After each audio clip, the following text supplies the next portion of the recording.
Homebuyers, there's some great news on the horizon for you, and I'm not talking about interest rates, not just yet. What I'm talking about are all the changes that go into effect starting August 17th, where buyers are now going to have to contract with an agent of their choosing in order to purchase a home.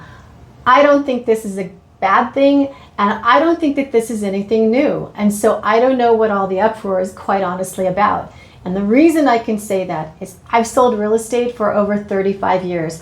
I have seen hundreds and hundreds of changes in this industry, and this is really not that significant of a change. You will have to sign a contract in order to view a home, but let's be perfectly honest about these changes. One, these contracts can be exclusive and non-exclusive, and I don't think that people are sharing that with you, and I want you to know everything that there is to know.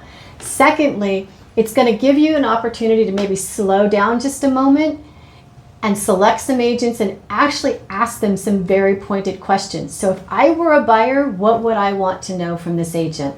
One, I would like to know in the neighborhood that I'm buying, how many buyers or sellers have you represented? Because I want to know that you actually know about the neighborhood that I'm going to purchase a home in. Number two, how long have you been doing this? And if you've been doing it for a shorter amount of time than 35 years, I want to know how many transactions you've done. I also want to know how many deals have you had that have fallen out of escrow, and tell me why those have fallen out of escrow. And then if I really go into the weeds, I want to know, how are you presenting reports? How are you representing me? Are you just going to send me properties and I'm going to look on my own? Those days I think are changing, and here's why. Because that agent is going to have to be attentive to you.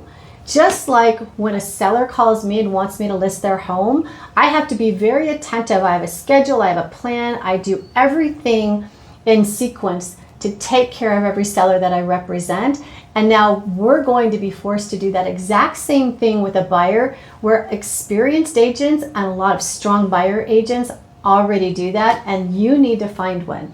And here's something else that I think is a little bit of a fallacy out in the market right now, that buyers are now just going to go to open houses and use the listing agent. Look, I'll be honest with you, 90% of my business is representing sellers. I see a lot of home buyers come through open houses, and when I ask them who their agent is, they stumble and can't recall who their agent is. And that's not because they don't want to tell me. I think it's because they really don't know who their agent is. And that's going to change that. And why you're not going to use the listing agent?